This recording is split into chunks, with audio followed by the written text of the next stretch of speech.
ಕರ್ನಾಟಕ ಕೃಷಿ ಪ್ರಧಾನ ರಾಜ್ಯ. ರಾಜ್ಯದಲ್ಲಿ ಬಹುತೇಕ ಪ್ರದೇಶ ಒಣಭೂಮಿ ಕೃಷಿಗೆ ಒಳಗೊಂಡಿದ್ದರೂ ಲಭ್ಯವಿರುವ ನೀರಾವರಿ ಪ್ರದೇಶವನ್ನೇ ಬಳಸಿಕೊಂಡು ವೈವಿಧ್ಯಮಯ ಬೆಳೆ ಹಾಗೂ ಬೆಳೆ ಪದ್ಧತಿಗಳನ್ನು ಯಶಸ್ವಿಯಾಗಿ ಬೆಳೆಯಲಾಗುತ್ತಿದೆ.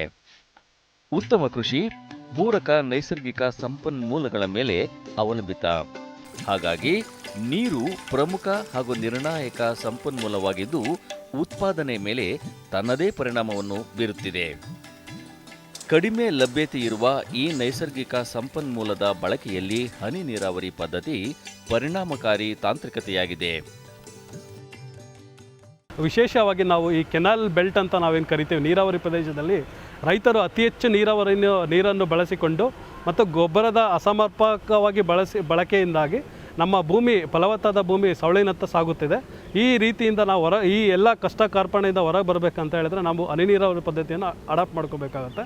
ಸೊ ಹನಿ ನೀರಾವರಿ ಪದ್ಧತಿಯಿಂದ ಆಗುವ ಅನುಕೂಲಗಳೇನಂತಂದರೆ ನಾವು ನೀರನ್ನು ಉಳಿಸ್ಬೋದು. ಈಗ ನಮ್ಮಲ್ಲಿ ಕಡಿಮೆ ನೀರಿನ ಒಂದು ಸಂಪನ್ಮೂಲ ಇದ್ದರೆ ಅದನ್ನು ಹೆಚ್ಚು ಕ್ಷೇತ್ರಕ್ಕೆ ನಾವು ಅದನ್ನು ಇನ್ಕ್ರೀಸ್ ಮಾಡ್ಬೋದು. ಅಂದರೆ ಅದನ್ನು ನಾವು ಕ್ಷೇತ್ರವನ್ನು ಜಾಸ್ತಿ ಮಾಡ್ಬೋದು ಬೆಳೆ ಅನುಗುಣವಾಗಿ, ಮತ್ತು ನಾವು ಏನು ಆಳಿನ ಖರ್ಚನ್ನು ಕಡಿಮೆ ಮಾಡ್ಬೋದು. ಮತ್ತು ಈ ನಾವು ಹನಿ ನೀರಾವರಿ ಪದ್ಧತಿ ಉಪಯೋಗ ಮಾಡಿಕೊಂಡ್ರೆ ಹಗಲು ಮತ್ತು ರಾತ್ರಿ ಯಾವಾಗ ನಮಗೆ ಸಮಯ ಇರುತ್ತದೆ ಆ ಟೈಮಲ್ಲೂ ಸಹ ನಾವು ನೀರಾವರಿ ಪದ್ಧತಿಯನ್ನು ನೀರನ್ನು ಗಿಡಗಳಿಗೆ ಹಾಯಿಸ್ಬೋದಾಗಿರುತ್ತದೆ. ಮತ್ತು ಇಲ್ಲಿ ನೆಲ ಸಮ ಮಾಡೋದಾಗಲಿ, ಲ್ಯಾಂಡ್ ಡೆವಲಪ್ಮೆಂಟ್ ಅಂತ ಕರಿತೀವಿ, ಅದನ್ನು ಖರ್ಚನ್ನು ಕಡಿಮೆ ಮಾಡ್ಬೋದು. ಯಾಕಂದರೆ ಯಾವುದೇ ಥರದ ಪ್ರದೇಶದಲ್ಲಿ ನಾವು ಹನಿ ನೀರಾವರಿ ಪದ್ಧತಿ ಅಳವಡಿಸಿಕೊಳ್ಳಬಹುದಾಗಿದೆ. ಮತ್ತು ವಿಶೇಷವಾಗಿ ಕಳೆ ನಿಯಂತ್ರಣವಾಗುತ್ತದೆ. ನಾವು ಇಂಟರ್ ಕಲ್ಟಿವೇಷನ್ ಅಂತೇನು ಅಂತರ ಬೇಸಾಯ ಅಂತೇನು ಕರಿತೀವಿ, ಅದನ್ನು ನಾವು ಖರ್ಚು ಕಡಿಮೆ ಮಾಡ್ಬೋದು. ಇಲ್ಲಿ ವಿಶೇಷವಾಗಿ ಹನಿ ನೀರಾವರಿ ಅಡಾಪ್ಟ್ ಮಾಡಿಕೊಂಡ್ರೆ ಏನು ನಾವು ಡ್ರಿಪ್ಪರ್ ಎಮಿಟರ್ ಅಂತೇನು ಕರಿತೀವಿ, ಅದು ನಮಗೆ ನೇರವಾಗಿ ಬೇರನ್ನು ತಲುಪೋದ್ರಿಂದ ಮೇಲ್ಮೈ ಪ್ರದೇಶ ಏನು ಜಾಸ್ತಿ ತೇವವಾಗುವುದಿಲ್ಲ. ಅಂಥ ಕಂಡೀಷನಲ್ಲಿ ನಮಗೆ ಕಳೆ ಜಾಸ್ತಿ ಬರುವುದಿಲ್ಲ. ಹಂಗಾಗಿ ಬೆಳೆ ನಮಗೆ ಎಷ್ಟು ಇಳುವರಿ ಜಾಸ್ತಿ ಆಗುತ್ತದೆ. ಸೊ ಆಮೇಲೆ ಗೊಬ್ಬರದ ನಿರ್ವಹಣೆ ಮತ್ತು ಗೊಬ್ಬರದ ಸಮರ್ಪಕವಾಗಿ ನಾವು ಉಪಯೋಗ ಮಾಡ್ಕೋಬೋದು. ನಾವು ಡ್ರಿಪ್ ಇರಿಗೇಷನ್ ಮಾಡಿಕೊಂಡ್ರೆ, ಆಮೇಲೆ ಅದರಲ್ಲಿ ಫರ್ಟಿಗೇಷನ್ ಅಂತೇಳಿ ಅದನ್ನು ಕೂಡ ಉಪಯೋಗ ಮಾಡ್ಕೋಬೋದು. ನೀರು ಮತ್ತು ಗೊಬ್ಬರದ ಪರಿಣಾಮಕಾರಿಯಾಗಿ ನಾವು ಅದರ ಉಪಯೋಗ ಮಾಡ್ಕೋಬೋದು. ಮೂಲತಃ ತೋಟಗಾರಿಕಾ ಬೆಳೆಗಳು, ಹಣ್ಣು ತರಕಾರಿ ಕೃಷಿ, ಹಸಿರು ಮನೆಯಲ್ಲಿ ಹೆಚ್ಚಾಗಿ ಬಳಕೆಯಾಗುತ್ತಿದ್ದ ಹನಿ ನೀರಾವರಿ ತಾಂತ್ರಿಕತೆಯನ್ನು ಇತ್ತೀಚಿನ ದಿನಗಳಲ್ಲಿ ದೀರ್ಘಾವಧಿ ಕ್ಷೇತ್ರ ಬೆಳೆಯಾದ ಕಬ್ಬಿನಲ್ಲಿಯೂ ಸಹ ಬಳಸುತ್ತಿರುವುದು ಕುತೂಹಲಕಾರಿಯಾದರೂ ಪರಿಣಾಮಕಾರಿಯಾದ ತಾಂತ್ರಿಕತೆಯಾಗಿದೆ. ಈ ನಿಟ್ಟಿನಲ್ಲಿ ಈ ತಾಂತ್ರಿಕತೆಯನ್ನು ಕೃಷಿಕರು ಅಳವಡಿಸಿ ಹೆಚ್ಚಿನ ಲಾಭ ಪಡೆಯಲು ಭಾರತೀಯ ಸ್ಟೇಟ್ ಬ್ಯಾಂಕ್ ವಿಶೇಷ ಸಾಲ ಯೋಜನೆಯನ್ನು ರೂಪಿಸಿದೆ. ಇತ್ತೀಚಿನ ದಿನಗಳಲ್ಲಿ ಕರ್ನಾಟಕ ಸರ್ಕಾರವು ವಿಶೇಷವಾಗಿ ಕಬ್ಬು ಬೆಳೆಗಾರರನ್ನು ಗಮನದಲ್ಲಿಟ್ಟುಕೊಂಡು ಒಂದು ಯೋಜನೆಯನ್ನು ರೂಪಿಸಿದೆ. ಅದು 2011-12 ಸಾಲಿನಲ್ಲಿ ಸುಮಾರು ಒಬ್ಬ ರೈತನಿಗೆ ಗರಿಷ್ಠ 5 ಎಕರೆ ಪ್ರದೇಶದಲ್ಲಿ 75% ಸಬ್ಸಿಡಿ ಅನುದಾನ ಕೊಡುವುದಕ್ಕೆ ಸರ್ಕಾರ ಮುಂದೆ ಬಂದಿರುತ್ತದೆ. ಅದೇ ರೀತಿ ಒಂದು ಸಕ್ಕರೆ ಕಾರ್ಖಾನೆಗೆ 200 ಹೆಕ್ಟೇರ್ ಪ್ರದೇಶವನ್ನು ಈ ಸಬ್ಸಿಡಿಗೆ ಒಳಪಡಿಸಿರುತ್ತದೆ. ಆದ ಕಾರಣ ಎಲ್ಲ ರೈತರು ಮುಂದೆ ಬಂದುಬಿಟ್ಟು ಈ ಸರ್ಕಾರ ಏನು ವಿಶೇಷ ಯೋಜನೆ ರೂಪಿಸಿದೆ ಅದನ್ನು ಬ್ಯಾಂಕಿನ ಮುಖಾಂತರ ನೀವು ಸಾಲ ಸೌಲಭ್ಯ ಪಡ್ಕೊಂಡು ಆ ಅನುದಾನ ನೀವು ಪಡ್ಕೋಬೇಕಾಗಿ ನಾವು ಬ್ಯಾಂಕಿನಿಂದ ನಾವು ನಿಮ್ಮಲ್ಲಿ ರೈತರಲ್ಲಿ ವಿನಂತಿಸಿಕೊಳ್ಳುತ್ತೇವೆ. ಸಾಂಪ್ರದಾಯಿಕ ಕಬ್ಬಿನ ಕೃಷಿಯಲ್ಲಿ ಅವಶ್ಯಕತೆಗಿಂತ ಹೆಚ್ಚು ನೀರಿನ ಬಳಕೆಯಿಂದ ಪರಿಸರದ ಮೇಲೂ ವ್ಯತಿರಿಕ್ತ ಪರಿಣಾಮ ಉಂಟಾಗುತ್ತಿದ್ದು, ಹನಿ ನೀರಾವರಿ ಕಡಿಮೆ ನೀರಿನಲ್ಲಿಯೂ ಹೆಚ್ಚಿನ ಇಳುವರಿ ಹಾಗೂ ಆರೋಗ್ಯಪೂರ್ಣ ಕೃಷಿಗೆ ನೆರವಾಗಿದೆ.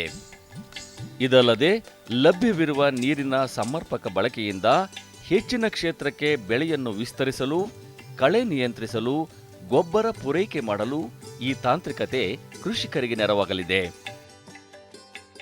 ನಾವು ಹನಿ ನೀರಾವರಿ ಪದ್ಧತಿಯಲ್ಲಿ 2 ವಿಧಾನ ಬರ್ತದೆ. ಒಂದು ಸಬ್ ಸರ್ಫೇಸು ಮತ್ತು ಒಂದು ಸರ್ಫೇಸ್ ಇರಿಗೇಷನ್ ಅಂತೇಳಿ. ನಾವು ಸರ್ಫೇಸು ಮತ್ತು ಸಬ್ ಸರ್ಫೇಸು ಮಹಾರಾಷ್ಟ್ರ ಮತ್ತು ನಮ್ಮ ಪಕ್ಕದ ತಮಿಳುನಾಡಲ್ಲಿ ಎಲ್ಲ ರೈತರು ಅದನ್ನು ಅಳವಡಿಸಿಕೊಂಡಿರ್ತಾರೆ. ಅದೇಗೆಂದು ಹೇಳಿದ್ರೆ, ನಾವು ನಾರ್ಮಲಿ ಕನ್ವೆನ್ಷನಲ್ ಮೆಥಡ್ ಏನು ಫ್ಲಡ್ ಇರಿಗೇಷನ್ ಅಂತ ಹೇಳಿ ಕರಿತೀವಿ, ಅದ್ರಲ್ಲಿ ಮಾಡಿಕೊಂಡ್ರೆ ನಮಗೆ 30-40 ಟನ್ ಪರ್ ಎಕರೆಗೆ ಬರುತ್ತದೆ. ನಾವು ಡ್ರಿಪ್ ಇರಿಗೇಷನ್ ಮಾಡಿಕೊಂಡ್ರೆ ಎಕರೆಗೆ ನಮಗೆ 80-100 ಟನ್ ಎಕರೆಗೆ ಬರ್ತದೆ. ಸೊ ಹಂಗಾಗಿ ನೀವು ಈ ಪದ್ಧತಿಯನ್ನು ಅಳವಡಿಸ್ಕೊಂಡ್ರೆ ರೈತರು ಆರ್ಥಿಕವಾಗಿ ನೀವು ಸಬಲರಾಗ್ಬೋದು. ನಮ್ಮ ಬ್ಯಾಂಕಿಗೂ ನೀವು ತಗೊಂಡಿರೋ ಸಾಲನ ವಾಪಸ್ ಕಟ್ಬೋದು. ಇದರಿಂದ ದೇಶಕ್ಕೂ ಮತ್ತು ರೈತರಿಗೂ ಆರ್ಥಿಕವಾಗಿ ಮುಂದೆ ಬರ್ಬೋದು. ಹನಿ ನೀರಾವರಿ ಉಪಕರಣಗಳನ್ನು ಪೂರೈಸುವ ಸಂಸ್ಥೆಗಳು ಹಾಗೂ ಬ್ಯಾಂಕ್ ಮಧ್ಯೆ ಒಡಂಬಡಿಕೆ ಹೊಂದಿರುವ ಈ ಯೋಜನೆಯನ್ನು ವಿಶೇಷವಾಗಿ ಕೃಷಿಕರಿಗೆ ತಲುಪಿಸುವ ವ್ಯವಸ್ಥೆಯನ್ನು ಮಾಡಲಾಗಿದೆ. ಭಾರತೀಯ ಸ್ಟೇಟ್ ಬ್ಯಾಂಕ್ ಇತ್ತೀಚಿನ ದಿನಗಳಲ್ಲಿ ಡ್ರಿಪ್ ಮ್ಯಾನುಫ್ಯಾಕ್ಚರರ್ ಕಂಪ್ನಿಗಳ ಜೊತೆಗೆ ಒಂದು ಒಡಂಬಡಿಕೆ ಮಾಡಿಕೊಂಡಿದೆ. ಅದು ರೈತರಿಗೂ ಮತ್ತು ಬ್ಯಾಂಕಿಗೂ ಇಬ್ಬರಿಗೂ ಕೂಡ ಅದರಿಂದ ಉಪಯೋಗ ಆಗುತ್ತದೆ. ನಮ್ಮ ಹತ್ತಿರ ಶಾಖೆಯನ್ನು ನೀವು ಭೇಟಿ ಮಾಡಿದ್ರೆ ಈ ಹನಿ ನೀರಾವರಿ ಪದ್ಧತಿಗೆ ಏನು ವಿಶೇಷವಾಗಿ ಬ್ಯಾಂಕಿನ ಸಾಲ ಸೌಲಭ್ಯಗಳಿದೆ ಅದ್ರ ಬಗ್ಗೆ ನಿಮಗೆ ಅವರು ಮಾಹಿತಿ ಕೊಡ್ತಾರೆ.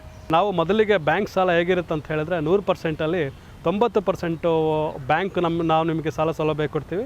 ನೀವು ಮಾರ್ಜಿನ್ ಮನಿ ಅಂತ ಏನು ಕರಿತೀವಿ ನಾವು, ಅದನ್ನು ನೀವು 10% ನಮಗೆ ಬ್ಯಾಂಕಿಗೆ ನೀವು ಕಟ್ಟಬೇಕಾಗುತ್ತೆ.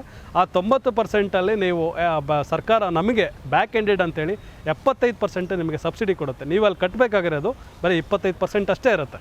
ಈ ಸಾಲ ಸೌಲಭ್ಯ ಎಷ್ಟಿರುತ್ತೆ ಅಂದರೆ ಗರಿಷ್ಠ 5 ವರ್ಷ ತನಕ ಮಿತಿ ಇರುತ್ತೆ. ನೀವು 5 ವರ್ಷದೊಳಗೆ ಯಾವ ಬೇಕಿದ್ರೂ ಸಾಲ ಕಟ್ಬೋದಾಗುತ್ತೆ. ಆಮೇಲೆ ನಮ್ಮ ಆ ಹನಿ ನೀರಾವರಿ ಪದ್ಧತಿಗೆ ನಮ್ಮ ವಿಶೇಷವಾಗಿ ಭಾರತೀಯ ಸ್ಟೇಟ್ ಬ್ಯಾಂಕಲ್ಲಿ ಬಡ್ಡಿ ತುಂಬ ಕಡಿಮೆ ಇರುತ್ತದೆ. ನಾವು ಇಂಟ್ರೆಸ್ಟ್ ಕನ್ಸೆಷನ್ ಅಂತೇಳಿ ಕರಿತೀವಿ. ಅದು ಎಲ್ಲ ಒಂದು ವಿಶೇಷ ಯೋಜನೆಗಳಿಗೆ ಬಡ್ಡಿ ಕಡಿಮೆ ಮಾಡಿರ್ತೀವಿ. ಕೃಷಿಕರು ಸಮೀಪದ ಭಾರತೀಯ ಸ್ಟೇಟ್ ಬ್ಯಾಂಕ್ ಅನ್ನು ಸಂಪರ್ಕಿಸಿ ಈ ತಾಂತ್ರಿಕತೆ ಹಾಗೂ ಯೋಜನೆಯ ಕುರಿತಾದ ಹೆಚ್ಚಿನ ಮಾಹಿತಿಯನ್ನು ಪಡೆಯಬಹುದಾಗಿದೆ. ದಾಖಲಾತಿಗಳು ತುಂಬ ಬ್ಯಾಂಕಿಗೆ ತುಂಬ ಇಂಪಾರ್ಟೆಂಟ್ ಆಗಿರುತ್ತದೆ. ಸೊ ಮೊದಲಿಗೆ ನಾವು RTC ಅಂತ ಏನು ಕರಿತೀವಿ, ಪಾಣಿ ಅಂತ ಹೇಳಿ ಕರಿತೀವಿ, ಅದು ಬೇಕಾಗಿರುತ್ತದೆ.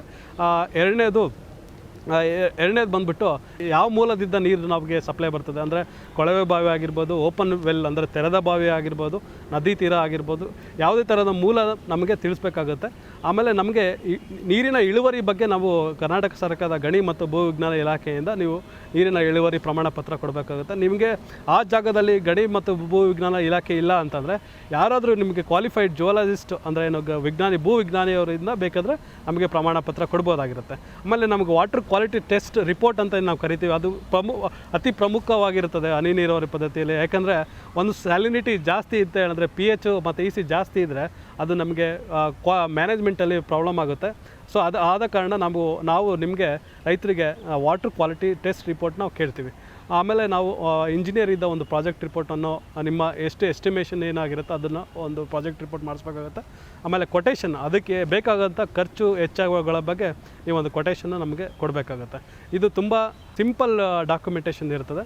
ಎಲ್ಲ ರೈತರು ಇದನ್ನು ನಿಮಗೆ ಬಗ್ಗೆ ಏನಾದರೂ ಬೇಕಾದರೆ ಹತ್ತಿರದ ನಮ್ಮ ಶಾಖಾಧಿಕಾರಿಗಳಾಗಿರ್ಬೋದು ಮತ್ತು ಕೃಷಿ ಅಧಿಕಾರಿಗಳನ್ನು ಭೇಟಿ ಮಾಡಿ ಇದರ ಬಗ್ಗೆ ನೀವು ಸವಿಸ್ತರವಾದ ವಿವರವನ್ನು ಪಡೆದುಕೊಳ್ಳಬಹುದು.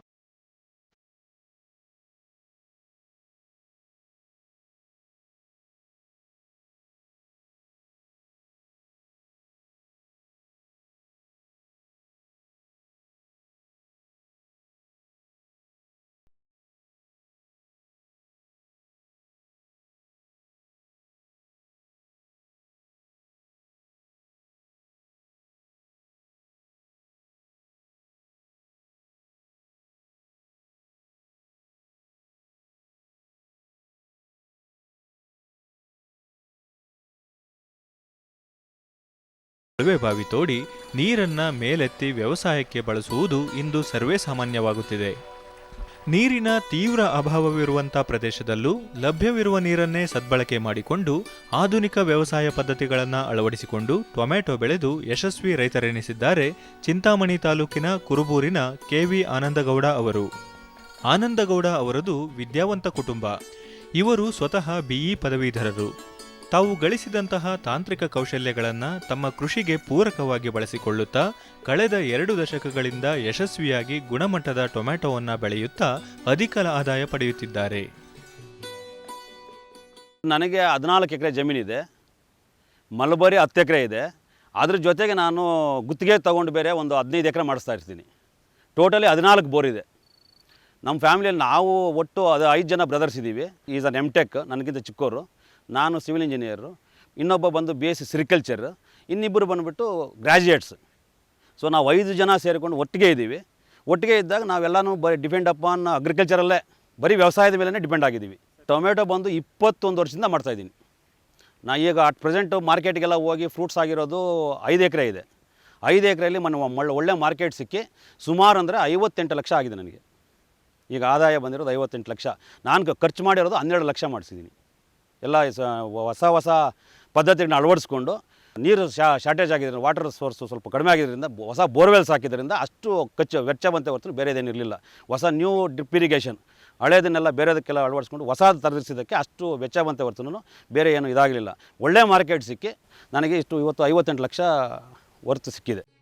ತಮಗೆ ಲಭ್ಯವಿರುವ ಕೃಷಿ ಪ್ರದೇಶದಲ್ಲಿ ಹಂತ ಹಂತವಾಗಿ ಟೊಮೆಟೊ ಬೆಳೆಯುತ್ತಿರುವ ಆನಂದಗೌಡ ಅವರು ವರ್ಷ ಪೂರ್ತಿ ನಿರಂತರವಾಗಿ ಫಸಲು ಬರುತ್ತಿರುವಂತೆ ನೋಡಿಕೊಳ್ಳುತ್ತಾರೆ. ಇನ್ನೂ ಹೋಗ್ತಾ ಇದೆ 3 ತಿಂಗಳಿಂದ. ಲಾಸ್ಟ್ 6/6/2013 ಸ್ಟಾರ್ಟ್ ಆಗಿ ಏನು ಪಿಕ್ಕಿಂಗ್ ಅಂದರೆ ಕೊಯ್ಲು, ಇದುವರೆಗೂ ಇನ್ನೂ ಕೀಳ್ತಾನೆ ಇದ್ದೀನಿ. ಸೆಕೆಂಡ್ ಕ್ರಾಪ್ ಬಂದು ಇನ್ನೂ ಕೀಳ್ತಾನೆ ಇದ್ದೀನಿ. ಈಗ ನೆಕ್ಸ್ಟ್ ಇದು ಸೆಕೆಂಡ್ ಸ್ಟೇಜ್. ಇದೊಂದು 5 ಎಕರೆ ಇದೆ. ಇದು ಆ ಪದ್ಧತಿಯಲ್ಲಿ ನಂದು ಇಡೀ ವರ್ಷ ಪೂರ ಇರುತ್ತೆ ನಂದು ಕ್ರಾಪು. ಯಾವುದೇ ಬೆಳೆ ಉತ್ತಮವಾಗಿ ಬೆಳೆದು ಉತ್ಕೃಷ್ಟ ಫಸಲು ನಮ್ಮ ಕೈ ಸೇರಬೇಕಾದರೆ ಮಣ್ಣಿನ ಗುಣಮಟ್ಟ ಅತಿ ಮುಖ್ಯ. ತಮ್ಮ ಜಮೀನಿನ ಮಣ್ಣು ಪರೀಕ್ಷೆ ಮಾಡಿಸಿ ಅದರ ಫಲಿತಾಂಶದ ಆಧಾರದ ಮೇಲೆ ಪೋಷಕಾಂಶಗಳನ್ನು ತಪ್ಪದೇ ನೀಡುವ ಆನಂದಗೌಡ ಅವರು ಟೊಮೆಟೊ ಬೆಳೆಯ ಗುಣಮಟ್ಟವನ್ನು ಕಾಯ್ದುಕೊಳ್ಳುವಲ್ಲಿ ಯಶಸ್ವಿಯಾಗಿದ್ದಾರೆ. ನಾನು ಒಂದೇ ಫ್ಲಾಟಲ್ಲೇ ಮಾಡ್ತಾ ಇದ್ದೀನಿ. ಕನಿಷ್ಠ ಅಂದರೆ 8 ವರ್ಷದಿಂದ ಇದೇ ಫ್ಲಾಟಲ್ಲೇ ಮಾಡ್ತಾ ಇದ್ದೀನಿ. ಬಟ್ ಒಂದು ಸಲ ಈ ರೀತಿ ಬದಲಾಕಿದಾಗ ನೆಕ್ಸ್ಟ್ ಆಪೋಸಿಟ್ ಹಾಕ್ಸ್ತೀನಿ. ಬಟ್ ಉಳುಮೆ ಮುಖ್ಯ ಇಲ್ಲಿ. ಏನಂದ್ರೆ ಕನಿಷ್ಠ ಅಂದ್ರೂ ನಾವು 3 ತಿಂಗಳು ಹಾರಿಸ್ಬೇಕು, ಒಳ್ಳೆ ಉಳುಮೆ ಮಾಡಬೇಕು. ಸುಮಾರು ಅಂದರೆ ಒಂದು 20ರಿಂದ 25 ಸಲ ಉಳುಮೆ ಮಾಡ್ತೀನಿ. ಆಳವಾಗಿ ಉಳುಮೆ ಮಾಡಿ ಎಲ್ಲ ಕಲಸಿ ನಾವು ಕೊಟ್ಟಿಗೆ ಗೊಬ್ಬರ ಚೆನ್ನಾಗಿ ಕೊಟ್ಟು ಎಲ್ಲ ಪೋಷಕಾಂಶಗಳನ್ನು, ಲಘು ಪೋಷಕಾಂಶಗಳು ನಾನು ಫಸ್ಟ್ ಸಾಯಿಲ್ ತೊಗೊಂಡೋಗಿ ಟೆಸ್ಟ್ ಮಾಡಿಸಿ ಏನೇನು ಪೋಷಕಾಂಶಗಳು ಬೇಕು ಆ ಪೋಷಕಾಂಶಗಳೆಲ್ಲ ಇಲ್ಲಿ ಅಳವಡಿಸಿ ಎಲ್ಲ ಬದಲು ಮಾಡಿಸಿ ಆಮೇಲೆ ಮಲ್ಚಿಂಗ್ ಪೇಪರ್ ಏನಿದೆ ಈಗ ನಾವು ಆ ಮಲ್ಚಿಂಗ್ ಪೇಪರ್ ಮಾಡಿ ಅದನ್ನು ನಡ್ತೀನಿ. ಹನಿ ನೀರಾವರಿ ಪದ್ಧತಿನ ಅಳಿಸ್ಕೊಂಡಿದ್ದೀವಿ. ಫಸ್ಟು ನಾವು DAP, ಪೊಟ್ಯಾಶು ಎಲ್ಲ ಮೊದಲೇ ಬದುಗಳಿಗೆ ಹಾಕ್ಸ್ಬಿಟ್ಟಿರ್ತೀವಿ. ಒಳಗಡೆ ಹಾಕ್ಸ್ಬಿಟ್ಟು ಮಿಕ್ಸ್ ಮಾಡಿಬಿಟ್ಟು ಲಘು ಪೋಷಕಾಂಶಗಳು ಕೂಡ ಮೊದಲೇ ಕೊಟ್ಬಿಟ್ಟಿರ್ತೀವಿ ನಾವು. ನೆಕ್ಸ್ಟ್ ನಾವು ಕೊಡೋದೇನಿದ್ರು 17 ಪೊಟ್ಯಾಶು, ನೈಟ್ರೇಟ್ ಮಾತ್ರ ಇದರಲ್ಲಿ ಕೊಡ್ತೀವಿ. ಏನಂದರೆ ಗ್ಲೂಕೋಸ್ ಹೋದಂಗೆ ನಾವು KGಗೆ ಪರ್ ಡ್ರಾಪ್ ನೀರು ಬಿಟ್ಟಂಗೆಲ್ಲ ಪರ್ KG ಇಷ್ಟು ಇದಕ್ಕೆ ಬಿಡ್ತೀವಿ. ಎಕರೆಗೆ ನೀರು ಬಿಟ್ಟಾಗಲೆಲ್ಲ 3 ದಿವಸಕ್ಕೆ ಒಂದ್ಸಲ ಬಿಡ್ತಾನೆ ಇರ್ತೀವಿ ನಾವು. ಅದು ಒಂದೇ ಸಲ ಕೊಟ್ಟರೆ ಅದು ವರ್ಕ್ ಆಗೋದಿಲ್ಲ. ಅದೇ ಫಾರ್ಮೇಟಿಗೆ ಒಂದೊಂದಾಗ ಬಿಡ್ತಾ ಇರಬೇಕು. 17 ಒಂದು ಮೂಟೆ ಕೊಡ್ತೀವಿ. ಒಂದು ಮೂಟೆನ ಡೈಲಿ 1 kg ನಾವು ನೀರು ಹಾಯಿಸಿದಾಗೆಲ್ಲ 1 kg ಹಾಕಿ ಬಿಡೋದು ಉತ್ತಮ. ಡ್ರಿಪ್ ಮೂಲಕ ಕೊಡೋದ್ರಿಂದ ಕಂಪ್ಲೀಟ್ ಎಲ್ಲನೂ ಅದು ಬುಡಕ್ಕೆ ಹೋಗುತ್ತೆ. ಆ ಬೇರೆಗಳೆಲ್ಲ ಹೀರಿಕೊಂಡು ಭಾರಿ ಉತ್ತಮವಾಗಿ ಬೆಳೆ ಬರುತ್ತೆ. ಯಾವುದೇ ಕಾರಣಕ್ಕೂ ವೇಸ್ಟ್ ಆಗೋಲ್ಲ ಮತ್ತು ಹಾವಿ ಆಗೋಲ್ಲ. ಅದು ಒಂದು ಒಳ್ಳೆಯ ಅಡ್ವಾಂಟೇಜು. ನಾವು ಕೊಟ್ಟಿದ್ದೇನು ಪೂರಾನು ಅದಕ್ಕೆ ಯುಟಿಲೈಸ್ ಆಗುತ್ತೆ, ಯೂಸ್ ಆಗುತ್ತೆ. ಟೊಮೆಟೊ ಬಂದುಬಿಟ್ಟು 100 ದಿನಕ್ಕೆ ಅದು ನಾಟಿ ಮಾಡಿ 1 ತಿಂಗಳು ಬಂದು ನಮ್ಮ ನರ್ಸರಿಯಲ್ಲಿರುತ್ತೆ. 2 ತಿಂಗಳು ನಮ್ಮಲ್ಲಿರುತ್ತೆ. 110 ದಿನ ಕರೆಕ್ಟಾಗಿ 105 ದಿನಕ್ಕೆ ಕಟಾವು ಸ್ಟಾರ್ಟ್ ಆಗುತ್ತೆ.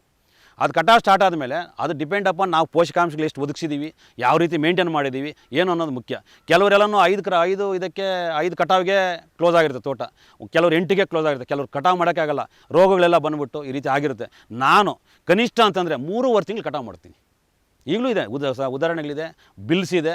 ನಾನು 21 ವರ್ಷದಿಂದ ಮಾಡ್ತಾನೆ ಇದ್ದೀನಿ. ಒಳ್ಳೆ ಕ್ವಾಲಿಟಿ ಫ್ರೂಟ್ಸ್ ತಗೊಂಡು ಏನಂದರೆ ಮೇಯ್ನ್ ಅದಕ್ಕೆ ಪೋಷಕಾಂಶಗಳು ಒದಗಿಸೋದು, ಅದನ್ನು ನಾವು ಮಗು ಥರ ಕಾಪಾಡಿಕೊಳ್ಳೋದು. ಏನೇನು ಬಂದಿದೆ, ಎಲ್ಲಿ ರೋಗ ಬಂದಿದೆ ಅದನ್ನು ಟ್ರೇಸ್ ಮಾಡಿಕೊಂಡು ಅದಕ್ಕೆ ಬೇಕಾಗಿದ್ದಂಥ ಔಷಧಿನ ಬಳಸೋದು. ಅದರಲ್ಲೂ ಕೆಮಿಕಲ್ ಬಳಸೋದು ಬಿಟ್ಟು ಇದನ್ನು ಫರ್ಟಿಲೈಸರ್ ಇದು ಮಾಡೋದನ್ನು ಒಳ್ಳೆ ಪೆಸ್ಟಿಸೈಡ್ನ ಉಪಯೋಗ ಮಾಡೋದು ಭಾರಿ ಒಳ್ಳೆಯದು. ಇಲ್ಲಿ ಕೊರತೆ ಅನ್ನೋದಂದರೆ ರೈತರಿಗೆ ಕೊರತೆ ಆಗೋದಿಲ್ಲ. ಅಂದರೆ ಈ ಪೆಸ್ಟಿಸೈಡ್ಸ್ ಸ್ಪ್ರೇ ಮಾಡುವಾಗ ಟೈಮ್ ಕರೆಕ್ಟಾಗಿ ಮಾಡಲ್ಲ, ರೈತನ ಫೇಲ್ಯೂರ್ ಆಗೋದೇ ಅಲ್ಲಿ. ಎವರಿ ಈಗ ಮಳೆ ಬಂತು, ನೆಗಡಿ ಬರುತ್ತೆ ಮನುಷ್ಯನಿಗೆ, ಟ್ಯಾಬ್ಲೆಟ್ಸ್ ತಗೊಳ್ಳಲ್ಲ ಅವನು. ಇಲ್ಲಿ ಬಂದಾಗ ಸೇಮ್ ಸಸಿಗಳಿಗೂ ಅದೇ ಆಗುತ್ತೆ. ನಾವು ಮಾಡಲ್ಲ. ನಾವು ಅದನ್ನು ಕರೆಕ್ಟಾಗಿ ಮಗು ನೋಡಿಕೊಂಡು ಅದನ್ನು ಫಾಲೋ ಅಪ್ ಮಾಡ್ತೀವೋ ಅವರಂತೂ ಗ್ಯಾರಂಟಿ ಸಕ್ಸಸ್ ಆಗುತ್ತೆ. ಒಳ್ಳೆ ಫಸಲು ಬಂದರೆ ಅವನಂತೂ ಯಾವುದೇ ಕಾರಣಕ್ಕೂ ಮಾರ್ಕೆಟಿಂಗ್ ಆಗಲಿ ಇನ್ನೊಂದಾಗಲಿ ಏನೂ ಆಗೋದಿಲ್ಲ. ಒಳ್ಳೆ ಫ್ರೂಟ್ಸ್ ಬರೋ ಕ್ವಾಲಿಟಿ ಫ್ರೂಟ್ಸ್ ಬಂದಾಗ ಯಾವುದೇ ಕಾರಣಕ್ಕೂ ಅವ್ನಿಗೆ ಲಾಸ್ ಆಗಲ್ಲ ಅನ್ನೋದು ನಾನು ಪ್ರಾಕ್ಟಿಕಲಿ. ತರಕಾರಿ ಬೆಳೆಗಳಲ್ಲಿ ಪ್ಲಾಸ್ಟಿಕ್ ಹೊದಿಕೆ ಪದ್ಧತಿ ಇತ್ತೀಚೆಗೆ ಹೆಚ್ಚು ಪ್ರಚಲಿತಕ್ಕೆ ಬರುತ್ತಿದೆ. ಆನಂದಗೌಡ ಅವರು ತಮ್ಮ ಟೊಮೆಟೊ ಬೇಸಾಯದಲ್ಲಿ ಪ್ಲಾಸ್ಟಿಕ್ ಹೊದಿಕೆ ಪದ್ಧತಿಯನ್ನು ಯಶಸ್ವಿಯಾಗಿ ಅಳವಡಿಸಿಕೊಂಡಿದ್ದಾರೆ. ಮಲ್ಚಿಂಗ್ ಪೇಪರ್ ಹಾಕಿರೋದ್ರಿಂದ ನೀರಿನಂಶ ಕಡಿಮೆ ಇದ್ದರೆ ಸಾಕು. ಈಗ 4 ಎಕರೆಗೆ ಹರಿಬೇಕಾಗಿದ್ದು ಅಂತ ನೀರನ್ನ 8 ಎಕರೆಗೆ ಹರಿಸ್ಬೋದು. ಕನಿಷ್ಠ ಅಂತಲೂ ಗ್ಯಾರಂಟಿ ಅಷ್ಟು ಮಾಡ್ಬೋದು. ಮತ್ತು ಕಳೆ ಬರೋದಿಲ್ಲ. ಒಳ್ಳೆ ಈಲ್ಡ್ ಉತ್ಪತ್ತಿ ಚೆನ್ನಾಗಿ ಮಾಡ್ಕೋಬೋದು. ಮೇಯ್ನು ಇವು ಅಡ್ವಾನ್ಸ್ಡ್ ವಾಟರ್ ಸೋರ್ಸು ಪ್ಲಸ್ ಕಳೆ ಪ್ಲಸ್ ಲಘು ಪೋಷಕಾಂಶಗಳು ಅದಕ್ಕೆ ಸಿಗುತ್ತೆ, ಬೇರೆ ಏನೂ ಆಗೋದಿಲ್ಲ. ರೂಟ್ಸ್ ಒಳ್ಳೆ ಫಾರ್ಮೇಷನ್ ಆಗುತ್ತೆ. ಫ್ರೂಟ್ಸ್ ಕೂಡ ಎಲ್ಲ ಒಂದೇ ಯೂನಿಫಾರ್ಟಿ ಮೇಲೆ ಬರುತ್ತೆ. ಸಸಿಗಳು ಕೂಡ ಒಳ್ಳೆ ಯೂನಿಫಾರ್ಟಿ ಮೇಲೆ ಇರುತ್ತೆ. ಇದು ನನ್ನ ಅನುಭವ. ಕ್ರಾಪ್ ಆಗುತ್ತಲ್ಲ ಸರ್, ಈ ಕ್ರಾಪ್ ಆದಾಗ ಇದನ್ನು ಕಟಾವು ಮಾಡಿ ನೆಕ್ಸ್ಟ್ ಏನು ಮಾಡ್ತೀನಿ, ಇದನ್ನು ತೆಗೆದಾದ್ಮೇಲೆ ಮಧ್ಯದಲ್ಲಿ ಒಂದು ಸಲ ಹೋಲ್ ಮಾಡಿ 2 ಕ್ರಾಪ್ ತೆಗಿತೀನಿ. ಇದರಲ್ಲಿ ಒಂದು ಮಲ್ಚಿಂಗ್ ಪೇಪರ್ ಮಾಡಿದಾಗ 2 ಸಲ ತೆಗಿತೀನಿ. ಒಳ್ಳೆ ಈಲ್ಡ್ ಬಂದಿದೆ, ನನಗೆ ಯಾವುದೇ ಕಾರಣಕ್ಕೂ ಕೊರತೆ ಆಗಿಲ್ಲ. ಮಾರುಕಟ್ಟೆಯಲ್ಲಿ ಉತ್ಪನ್ನಗಳಿಗೆ ಗುಣಮಟ್ಟವೇ ಪ್ರಮುಖ ಮಾನದಂಡವಾಗುತ್ತದೆ ಎಂಬುದನ್ನು ಬಲವಾಗಿ ನಂಬಿರುವ ಆನಂದಗೌಡ ಅವರು ಗುಣಮಟ್ಟದ ಟೊಮೆಟೊ ಉತ್ಪಾದನೆ ಕಡೆಗೆ ಹೆಚ್ಚು ಒತ್ತು ಕೊಟ್ಟಿದ್ದಾರೆ.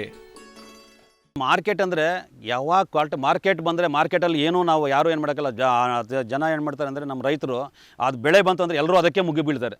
ಮುಗಿಬಿದ್ದಾಗ ವೆದರ್ ವೇರಿಯೇಷನ್ದ ಏನಾದರೂ ಆಗ್ಬೋದು. ನಾವು ಮಾರ್ಕೆಟ್ ಸಿಗಬೇಕಂದ್ರೆ ಕ್ವಾಲಿಟಿ ಫ್ರೂಟ್ಸ್ ಬೇಕು. ಕ್ವಾಲಿಟಿ ಫ್ರೂಟ್ ಇದ್ದಾಗ ಡೆಫಿನೆಟಾಗಿ ಅದನ್ನು ಮಾರ್ಕೆಟಲ್ಲಿ ತೊಗೊಳ್ತಾನೆ. ನಮಗೆ ಬೇರೆಯವ್ರಿಗಿಂತ ನಮ್ಮದು ₹100 ಜಾಸ್ತಿನೇ ತೊಗೋತಾನೆ. Main quality. ಮಾರ್ಕೆಟ್ನ ಬಗ್ಗೆ ನಾವು ತಲೆನೇ ಕೆಡ್ಸ್ಕೊಬಾರ್ದು ಸರ್ ಯಾವತ್ತೂ ಅಷ್ಟೇ. ಕ್ವಾಲಿಟಿ ಬಗ್ಗೆ ತಲೆ ಕೆಡ್ಸ್ಕೊಂಡಾಗ ಬೇಕಾದರೂ ಬಂದು ಆದ್ಕೊಂಡು ಹೋಗ್ತಾನೆ, ಆವಾಗ ಮಾರ್ಕೆಟ್ ಸಿಗುತ್ತೆ. ನಾವು ಇದು ಕ್ವಾಲಿಟಿ ಇಲ್ಲದೆ ತೊಗೊಂಡೋಗಿರೋ ಫ್ರೂಟ್ನ ಬರೋದೇ ಇಲ್ಲ, ಸಾಧ್ಯನೇ ಇಲ್ಲ ಮಾರ್ಕೆಟ್ ಬರೋಕ್ಕೆ. ಅದೊಂದನ್ನು ಮಾತ್ರ ನಾವು ಗಮನದಲ್ಲಿ ಇಟ್ಕೊಂಡು ಮೇಂಟೈನ್ ಮಾಡಿದ್ದೀವಿ. ಇದುವರೆಗೂ ನಾನು 21 ವರ್ಷದಿಂದ ಬೆಳೀತಾ ಇದ್ದೀನಿ. 21 ವರ್ಷ ಇದುವರೆಗೂ ನಾನು ಲಾಸ್ ಅನ್ನೋ ಇದೇ ಇಲ್ಲ ನನಗೆ ಸರ್. ನಾವು ಸ್ವತಃ ಮಾರ್ಕೆಟ್ಗೆ ತೊಗೊಂಡೋಗ್ತೀನಿ, ವ್ಯಾಪಾರಸ್ಥರನ್ನ ನಾನೇ ಭೇಟಿ ಮಾಡ್ತೀನಿ. ನಾನೇ ಭೇಟಿ ಮಾಡಿ ಇರೋದನ್ನು ಎಲ್ಲ ಕಡೆನೂ ನಾನು ಹೈದ್ರಾಬಾದ್ ಫೋನ್ ಕಾಂಟ್ಯಾಕ್ಟ್ ಇದೆ, ಚೆನ್ನೈ ಇದೆ, ತಮಿಳು ಬರುತ್ತೆ, ಇಂಗ್ಲೀಷ್ ಬರುತ್ತೆ, ಹಿಂದಿ ಬರುತ್ತೆ, ತೆಲುಗು ಬರುತ್ತೆ, ಎಲ್ಲ ಭಾಷೆಗಳು ಬರೋದ್ರೆ ಎಲ್ಲ ಕಡೆನೂ ಫೋನ್ ಕಾಂಟ್ಯಾಕ್ಟ್. ಎಲ್ಲಿ ಮಾರ್ಕೆಟ್ ಏನಿದೆ ಅದನ್ನೇ ಹಿಡ್ಕೊಂಡು ಕ್ವಾಲಿಟಿ ಫ್ರೂಟ್ಸ್ ಏನಿದೆ ಸಫಲ್ ಮಾರ್ಕೆಟ್ ಇದು ಮಾಡಿಕೊಂಡು ಆಪ್ಕಾಮ್ಸ್ ಮಾಡಿ ಎಲ್ಲ ಥರದ್ರೂ ಉಪಯೋಗಿಸ್ಕೊಂಡು ಎಲ್ಲಿ ಏನಿದೆ ಅಂತಲೇ ಕೊಟ್ಟು ನಾವು ಕಳಿಸ್ತೀವಿ ಸರ್. ಸ್ಪಾಟಲ್ಲೇ ಬಂದು ತೊಗೊಂಡೋಗ್ತಾ ಇದ್ದಾರೆ ನನ್ನ ಹತ್ರ. ಎಲ್ಲರಿಗಿಂತ ಹೆಚ್ಚಾಗಿ ನನಗೆ ₹50 ಜಾಸ್ತಿ ಕೊಟ್ಟು ಹೋಗ್ತಾ ಇದ್ದಾರೆ. ಇದುವರೆಗೂ ನಾನು ಮಾರ್ಕೆಟಲ್ಲಿ ಫೇಲ್ಯೂರ್ ಆಗಿಲ್ಲ.